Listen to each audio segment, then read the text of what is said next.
Hello, everyone, and welcome back to the Rundown, where we talk about 2A news and conservative views. I will be your host today, Craig DeLuz, coming at you from the West Coast, the left coast, behind the Iron Curtain, otherwise known as the Sierras.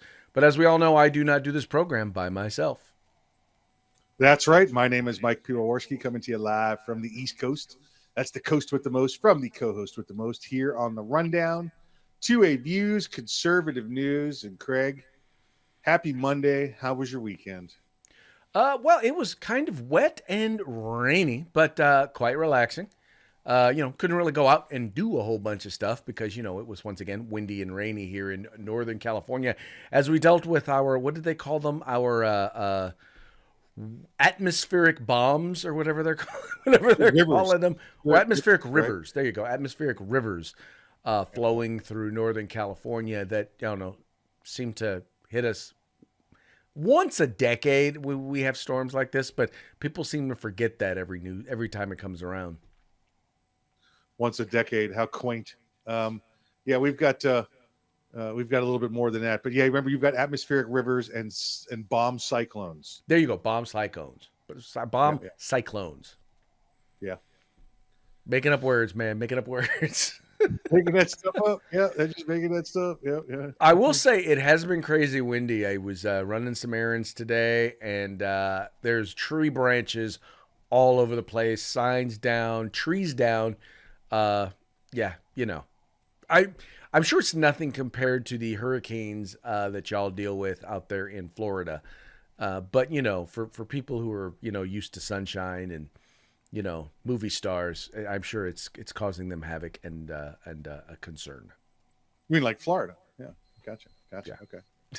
Sunshine and movie stars, baby. We got Hollywood. How are things going for you, sir? We got Hollywood. Saturday was work day. Did a remote. Tried a new cigar bar after the show on Saturday. Did the weekly bullet on Saturday. So it was a long day, and then Sunday, Craig. That's my one day off a year. Ain't nobody making me work on that on January the 8th. So better because that's Elvis's birthday. Oh. Let's get one thing straight, or I'm walking too. I don't work on January the 8th because that's Elvis's birthday. Oh. I got to ask around the house, you're going to do this today? I was like, what day is it? And they're like, it's January the 8th. Okay. All right. There you go. They should know, right? They should be kind of obvious. Listen, these are the same people that call me during the radio show and want to know what's for dinner because I've only been doing it for 8 years, Well, hey, so folks, just want to let you know right up front. So this week is going to be a crazy week between the weather that's taking place here in Northern California and planning for the upcoming SHOT Show there in Las Vegas. We're planning on doing a number of live interviews and whatnot and set up for you, as well as planning our SHOT Show party. I think we're going to be taking a respite from the program later for the rest of the week, other than today. A respite? What's that? Where do I get one of those? That means we're taking a break. Oh, okay. But I think we're still going to put some shows out, maybe some best of. We'll be pulling up some best ofs, so you'll get a chance to see some of the more popular episodes of the Rundown. I'm going to go through and I'm going to pick out the ones that have gotten the most response, the most views, and we will run those for you. We'll do a little bit of an intro, kind of remind you guys also about the SHOT Show party. Speaking of the SHOT Show party, Mike, you want to make sure everyone has the details? Yes, it's going to be Monday, January 16th, 7 to 10 p.m. That's Vegas time, so that's it's the West Coasters time. Monday, 7 to 10 p.m. at the Hofbrauhaus. And we got ourselves a whole assortment of people sponsoring and coming out and being there, and free drinks, free swag, free prizes, and should be a good time and a great kickoff. And if you're not going to SHOT Show and you're still in Vegas, get your butt to the party. It don't matter. We just want to see you. Exactly, folks. Does not require an RSVP. All you got to do is be there or be square, and just don't be anti-gun when you show up. Oh, you could be anti-gun when you show up, but then you'll be showing out real soon. Yeah, like, you will be shown out real soon. That's right. How about that? We will introduce you to the Bums Rush. It's what you get. There you in the go. Bum's Rush. Exactamundo, run you out on a rail. The But anyway, old we're gonna Evo. have a good time, folks. We hope that you can join us. If you're planning on being there, hey, drop a note in the comments. Let us know. Hey, yeah, I'm planning on being there. Looking forward to it. Don't know if we're gonna be still kind of debating if we're gonna be doing any interviews there from the Hofbrauhaus. It's kind of noisy, so it's not the best environment to do it. But if we do, trust me, it will be a good time. Gonna have a good time. Excelente, excelente. So, Mike, before we get started into the rest of the program, how about you give a quick shout out to our sponsors? Yeah, let's talk about our good friends at Hitman Industries. That's hitmanindustries.net, hitmanindustries.net. If you got yourself an AR in the past 5 years, you probably got one of their barrels and don't even know it. Now you can buy from them direct for your next AR build or to rebarrel your current AR platform. Hitmanindustries.net. The California Republican Assembly, the fighting a good fight behind enemy lines. Now you can be part of California's future today. Make sure you check them out at the California Republican Assembly. If you want some awesome field gear, some tactical gear, some web gear, some paintball gear, whatever you happen to be doing, go to our good friends at uscombatgear.com. That's uscombatgear.com. And of course, if you want the best in holsters, concealment holsters, tactical carry holsters, concealed tactical carry holsters. Make sure we're clear on that. You need to go to Hog Holsters. That's HAWGholsters.com. HAWGholsters.com. What's that stand for, Mike? That's helping Americans wear guns. Use the discount code The Rundown, all one word, no spaces, all caps, and you get yourself a nice little discount at hogholsters.com. Folks, once again, these are our sponsors. They bring us to you so that we can bring you to them. So do us a favor. Do yourself a favor. Go to them. You can visit them by following the links in the description to this program. Take you right to their websites. You can check them out and spend a little money with them. And when you do, make sure you let them know it was the guys over at the Rundown that sent you. Finally, want to make sure if you have not already done so, please make sure, like, share, subscribe, and encourage your friends to do the same. Tell folks about the Rundown. We are seeing our audience grow by leaps and bounds, and we know that it's because of all of you. So keep up the good work. Let folks know they can listen or they can watch. However they want to. Trust me, you can find a way to partake of the program. We just encourage you to partake. Yes, partake. All right, we're going to go ahead and get into today's news stories. And, some of you may not know this, but there is a crisis at our southern border. And now our illustrious leader, President Joe Biden, has now gone to the southern border and is, he was there and he was asking a bunch of really important questions because he wanted to find out, because he promised us. He said he was going to go to the border and find out what was going on so that he could alert those are the rest of us in the country, and in particular, alert the Republicans in the House so that they could perhaps, do something. But here's a quick report on his visit to the southern border. On a Texas tarmac, Governor Greg Abbott greeting President Biden with a letter outlining his plan to address the crisis at the border. I urge him in the letter to see the real chaos.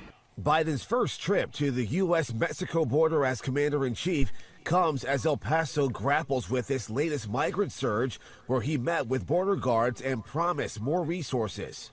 Averaging 2,500 daily apprehensions last month, the administration sending new funding and manpower, helping to cut that number to about 700 per day. The president joining top Homeland Security officials to tour a migrant processing center and speaking with field agents and local leaders. The DHS secretary calling out Congress for not fixing the country's broken immigration system. We want individuals who qualify for relief under our laws to come to the United States in a safe and orderly way. The administration's new immigration policies include sending 30,000 migrants back to Mexico every month, while launching an extended parole program allowing 30,000 migrants from Cuba, Haiti, Nicaragua, and Venezuela the chance to request asylum monthly, provided they clear strict requirements, such as having a sponsor in the U.S. and passing background checks. All right, so Mike, interesting thing about this. Now, number one, they're talking about turning back 30,000 a month. Now, last I checked, they're experiencing over 200,000 a month. So what's going to happen to the other 170,000 people who are crossing our borders illegally? That's question number one. Number two, you notice he also didn't say, he said, we want them to do it safe, right? He didn't say anything about legally. I don't know. This is just a joke. Yeah, so turning back 30,000 out of 200,000, that means nothing, right? That's absolutely. Listen, my house is on fire, and I'm only going to put water on the one room, though. I'm just going to try and put the fire out in that one corner. Rest of the house can continue to burn. It makes no sense whatsoever, unless, of course, they actually believe that the number is 30,000 coming across. Well, 30,000 we're going to stop because that's the number coming across. I mean, maybe that's so. I don't know. Maybe it's 30,000 they're catching a month. Maybe it's 30,000 coming across illegally. I don't know where they picked that number out, but it's clearly not the correct number. It's ridiculous to think that it's going to make a difference whatsoever. And you're right, Craig. When they say safely, what that means to me is there's still people out there that think in order to get in the United States, they've got to come across between the border crossing points. They've got to come across and risk their lives to get in because they're afraid of getting turned back and being caught, illegally trying to come into the country. So I think what Joe Biden's trying to say is we want to get everybody to come through the border control checkpoint because we're just going to let them in anyway. Well, exactly, because notice one of the things that the president said on Friday was he said, now, if you're coming from one of these countries, don't just show up at the border. In other words, he didn't say don't come into our country because you will be sent back. You will be sent a packing. He didn't say that. He was just discouraging them from just showing up at the border. And, once again, and I'll go back to it again, I keep hearing Democrats say, well, what are we going to do? What are we going to do? And I said, we already had an answer. That answer was stay in Mexico policy. That answer was build a wall. That answer was send the National Guard to the border. All of those things were things that actually stood in the way or discouraged people from coming to our southern border. But, we can't be, but because he sent out mean tweets, we can't do that. In fact, some of the things that Biden is talking about, the more realistic, tougher things that he's talking about are nothing but reinstating Donald Trump policies. Yep, absolutely right. Absolutely right. Craig, I do want to make a note because I think it's the first time we've ever shown a video of it that Governor Abbott is wheelchair bound. He's paralyzed due to a freak accident? 30 some odd years ago, he was out running and a giant oak tree fell on him and crushed a couple of his vertebrae in the back, and he had to have surgery and rods and everything else just to be able to keep his posture. But he's been paralyzed for a number of years and still a very, very a great governor, well accomplished man. So. Well, he is a well-accomplished man. He's done better since being challenged from the right by our good friend Colonel Allen West. I really do believe that that's the reason why we need contested primaries, because you took a guy who on several issues was not as conservative as we would have liked him to be, has modified his positions, or at least come out to be more vocal and more aggressive in his conservatism. So, while I appreciate him, I give some of that thanks to Colonel West. Sure. Yeah. Listen, it makes you somebody running alongside you always makes you a little bit faster, right? Ain't that the truth? Yep. All right.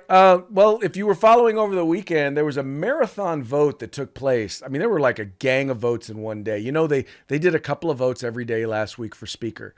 It took 14 votes, but we finally have a Speaker of the House. And that would be, once again, Mr. Kevin McCarthy, who was always destined to be the Speaker. I think we're pretty sure that was always, in fact, going to be the case because, some people are just frustrated because they were like, well, Kevin should just step down and Kevin shouldn't run because he's not going to get enough votes. And now that he's won, and Mike wanted us to share this video with you, 60 Minutes, Leslie Stahl did this. Well, I'll let you judge her little commentary at the end of 60 Minutes, and I want to have Mike kind of share his 2 cents about how he feels about Leslie Stahl, 60 Minutes, and her particular perspective on this issue. The historic chaos in the House of Representatives this past week embarrassed not only a party, but an entire nation. A small minority blocked the House from electing a leader or even swearing in its own members. Vote after vote, a would-be speaker could not bring himself to stand aside in favor of a colleague. Yes, it was only for a few days in January, but if members of the incoming majority party can't bring themselves to support a new leader, then one wonders what happens when Congress faces tough decisions on budgets, taxes, defense, or raising the debt ceiling. Actually, governing. I'm Leslie Stahl. We'll be back next week. All right, Mike, fire away. It's an embarrassment. Listen, here's the embarrassment. You making me watch Leslie Stahl again for another minute. That's an embarrassment. She is she's quoting line by line, right, what CBS is writing down for her. It's clearly not any of her opinions. It's what they're putting in her mouth. This is the process. This is what's supposed to occur. This will drive new policy within the Republican caucus there at the House. This got many things. I don't know, Greg. Really things like you can't believe we didn't have them before. Stuff like 72 hours to read a bill before we vote on it. How about that? Oh, for goodness sake! How dare we want to take a look at it? It was Pelosi who said, "You want to see what's in the bill? Vote for it. Then you can read it." How about getting rid of some of these ridiculous Democrat ways and methods that have destroyed our country over the past couple of years? That's the embarrassment. Not that the Republicans know how to debate and move forward and get better policies and procedures that will serve our country better. No matter what you think of Kevin McCarthy, positive things came out of this. Right. Well, what came out of it was you actually now have a House that is closer to being the people's house, where ideas come from the bottom up as opposed to top down. And that's what you saw happen in the House. What was going on before was there were barely any committee meeting. The only reason there would be a committee meeting was so that they could do some sort of a dog and pony show and basically try to portray something, or try to basically it was a media opportunity is what they used them for, not an actual opportunity to discuss and debate policy. Well, guess what? Now you're actually going to debate policy. It's actually going to come up from the committee. You're going to have an opportunity to take the time to read a bill, unlike that 4,100-page monstrosity that they called a spending bill. You're going to actually have an opportunity to read things like that. Sadly, they didn't get some of the things that we were talking about, for example, like the single subject rule, where you couldn't just jam stuff into a bill in order to get earmarks to get people to buy people's vote. Sadly, I wish they could have gotten that. But a number of these folks were, and I'll just be honest with you, a number of them were there to grandstand. I'm not going to lie to you. I do believe that there were some that were there to grandstand, but there were some who were holding out because they wanted to see the people's house be the people's house again, and to undo a number of the rules that were in place during Nancy Pelosi's reign. If you want to know how she was so successful in keeping an iron fist, is because she was a dictator in the House. Period. Plain and simple. And there were people in the House Republicans, who did not want another dictator, even if it was their dictator. Yep, absolutely. You know, and when you played this video, I thought you were going to play the other video. I really did. There's a video out there, folks, of Kevin McCarthy during the vote itself getting knocked around. So I don't think Craig has it up ready. It was just I sat back and in 30 seconds, Craig, I had to get real with my comments as opposed to the video I thought you were going to play. So No, we're not going to play. We're not going to play that one. Nice try though. I get it. It's funny. But he's speaker now, and well, we'll just take it at that. Oh yeah, yep. We'll just take it at that. All right. Now, another item that has come to light is there's a grand jury report that has been issued. There in Fulton County, they impaneled a grand jury in order to investigate, quote unquote, Trump's attempt to place fake electors during the 2020 election. In essence, what they're trying to say is Trump was meddling. They're trying to say he was meddling with the 2020 election in Georgia. So far, it has not been made public yet. And the only reason why I think it has not been made public is because there wasn't enough evidence for them to charge him with anything.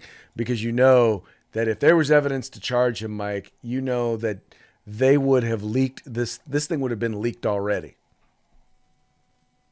Oh yeah, yeah, and I'm surprised it hasn't been, even though it is a grand jury. So, well, to be honest, grand juries really don't mean anything unless charges come.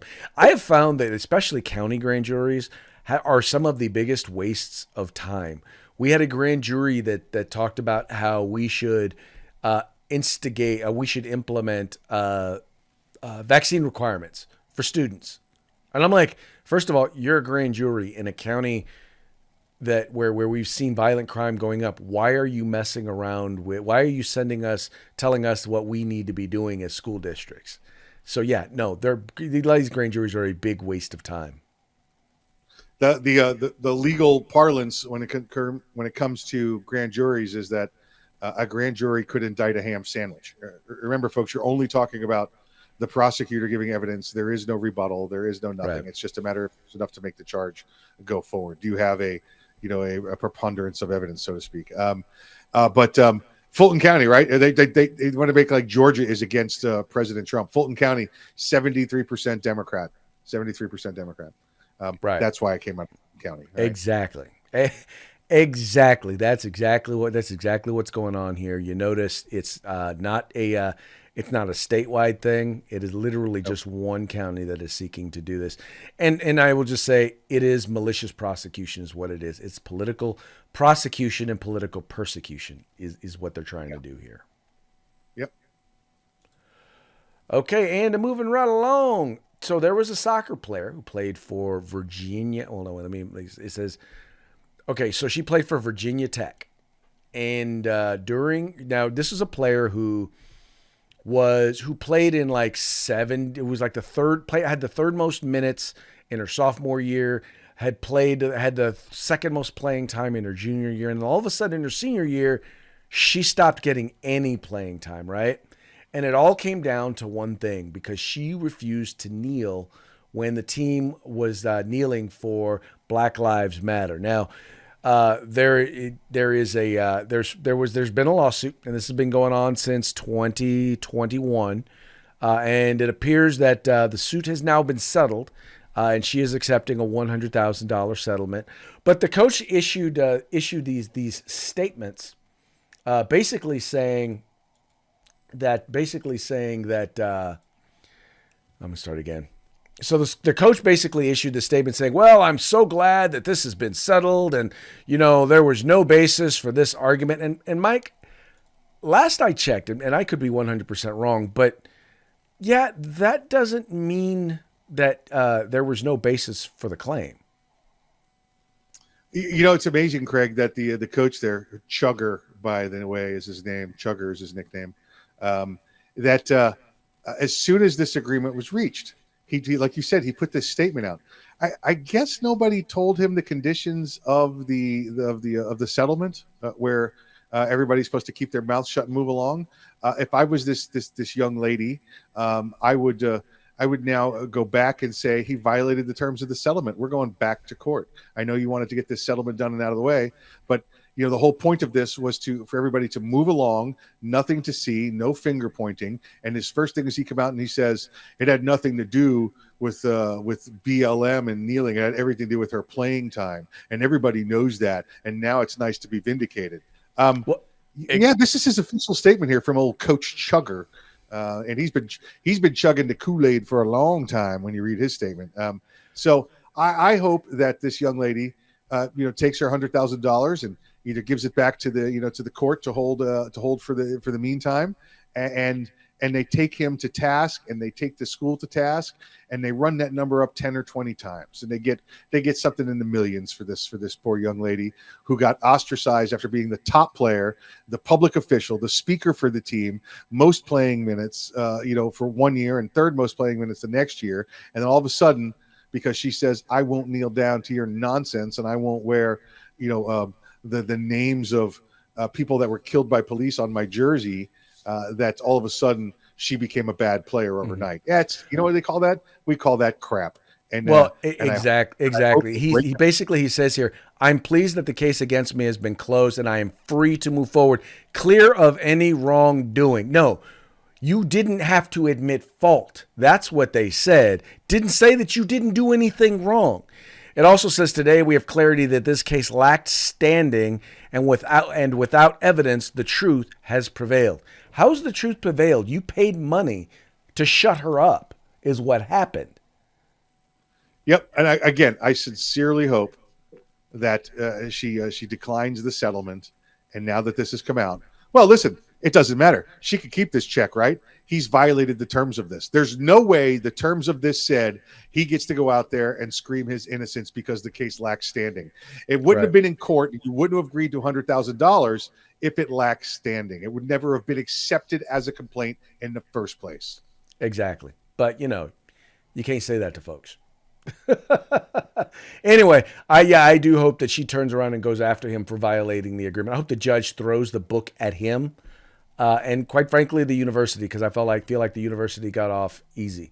The university should have basically stood up and supported this player for going at for her, for basically being gone after.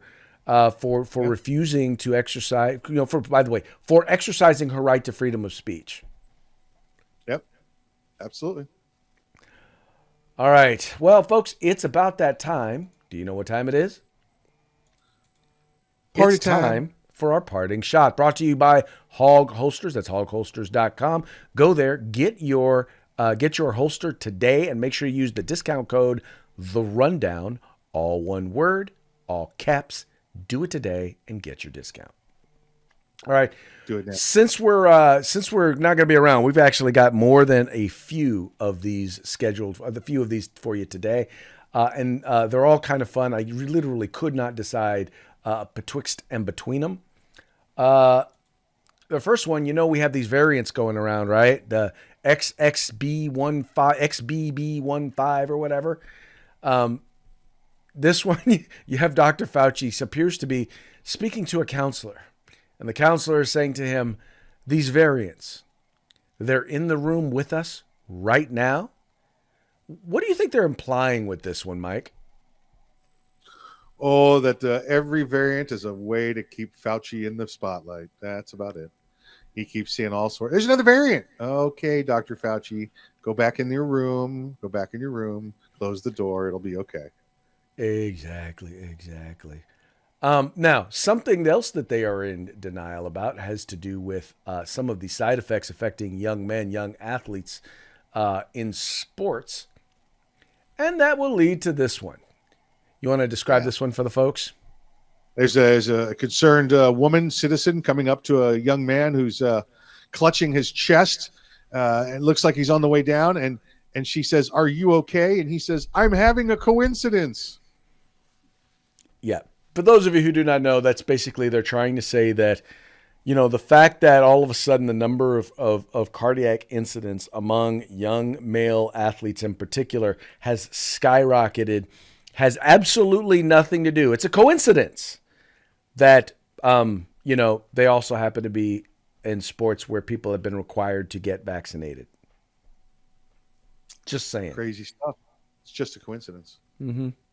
And they're going out of their way, and now that through the Twitter files, we know that they're going out of their way to try and help make sure that this sort of information isn't put out there, right? That people don't speak against the state or the public position or the state's position when it comes to vaccines and vaccine boosters.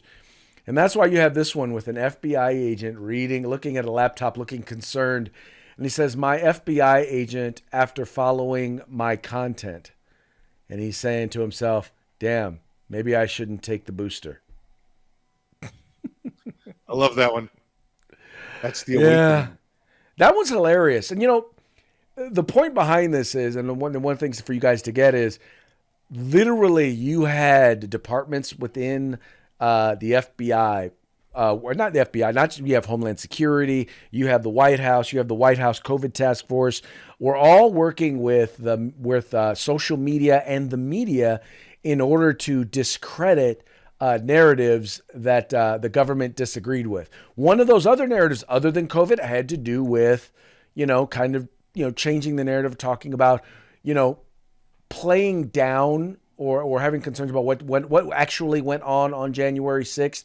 And one of the biggest players in that was Mr. Mike Lindell. And they actually, while the government also went after him, so did the media, and so did corporate America. And that's why you have these three stories.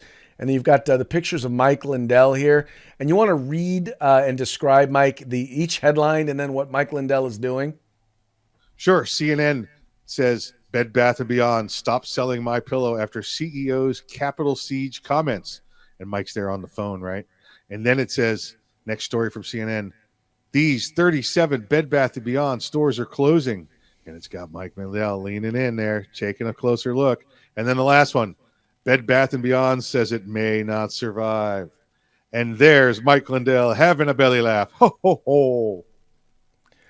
Yeah, that's a good one. And it's a good one because it just goes to show you what happens when you decide you want to start engaging in politics and you sell products, goods, and services, and you forget who your customer base is. And clearly, I believe they forgot who their base was, and it is hurting them in the end. Companies like them, I look forward to watching Disney stock tank. Once again, very much enjoy watching that. And I enjoy it because I'm hoping they learn a lesson to not go there again, that go woke, go broke. That's how it goes. Go woke, go broke. All right. All right, folks. Well, before we wrap it up for the day and, for the week, let's go ahead and give one more shout out to our sponsors.